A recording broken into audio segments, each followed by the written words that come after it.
Assalomu alaykum qadrli futbol ishqibozlari. Super Ligadan jonli reportajlarimiz davom etadi. Barchangizni endi Olmaliq shahriga taklif etamiz.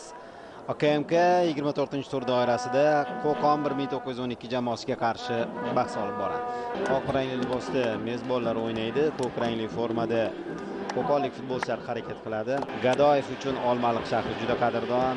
Mirjalol Qosimov esa Metmon jamoa murabbiyiga omad tiladi.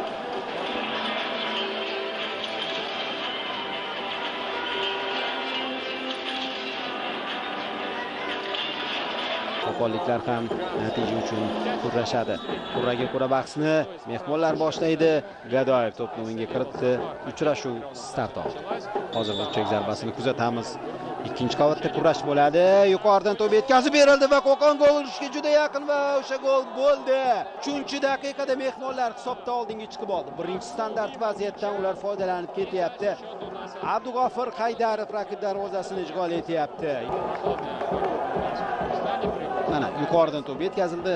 Shu Qamatanasiz to'pni uzatdi. Darvozabon to'pga chiqib keldi, o'tkazib yubordi va bu yerda himoyachi rolida 3 futbolchi mana darvozabondan to'p o'tdi. Xo'p, Aziz Xolmurodov to'pni qaytardi, tepib yubora olmadi. Mana ko'ramiz. Xo'p, Xolmurodov bu yerda Xolmurodov yonida Dilshod Ahmadaliyev bor edi. Mana bu yerda yuqoridan to'p oshirib berildi. Havoda kurash, darvoza tomon zarba, nonib ketdi. Mehmonlar ustunlikka ega. Uzun pas, zo'r uzatma bo'ldi. Haydarov chiroyli o'tib ketdi, yomon tepmadi. Abdug'ofir Haydar, mana qarang. Mana shu joyda uzatma ham mukammal edi. Ofsayd yo'q. Himoyachidan qochib ketib ulgurdi. 5-1 hisobida yutib oldin Turubirga sudi va hisob 1-1 mi?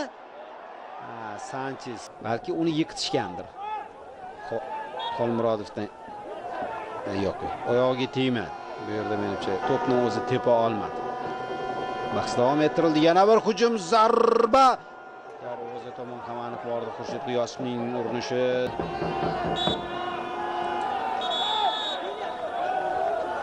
Bugun esa Olmaliq shahrida mana bu futbolchi Abdug'ofir Haydarov tomonidan kiritilgan gol evaziga birinchi taymda hisobda oldinda bo'lyapti. OKMK Qo'qon 1912 0-1 tanaffus do'stlar.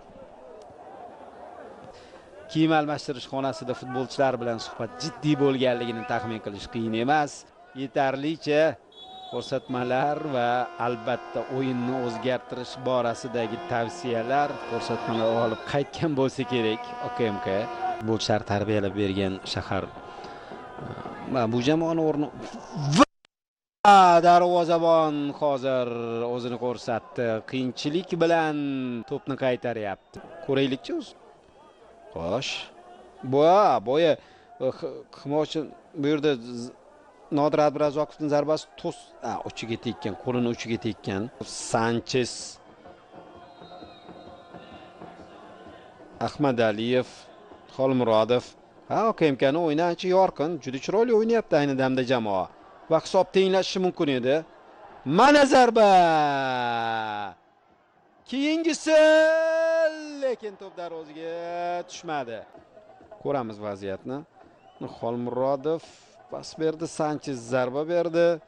To'pga intildi. Menimcha toza o'yin edi. U raqib ham to'pga tashlandi va bu yerda oyog'ini qayirib oldi Salimov. Ana Xolmurodov uzatdi. Mana shu joyida. To'pga hamma to'pga intildi. Razzoqov mana bu yerda to'pni burchakka qarab yo'llagandi. Qo'shib berilgan daqiqalar ham ancha vaqt o'g'irladi lekin. Hakam esa final qushtigini chaldi. Demak, OKMK uyda Qo'qon 1912 jamoasini kutib olib 0-1 hisobida mag'lub bo'ldi. Uchrashuvning 3-daqiqasida Abdug'ofir Haydarov jamoasiga 3 ochko olib berdi. Umuman butun jamoa bugun OKMK yaxshi o'ynadi, lekin vaziyatlarni golga aylantira olmadi. Qo'qon esa himoyada yaxshi o'ynab g'alaba qozondi.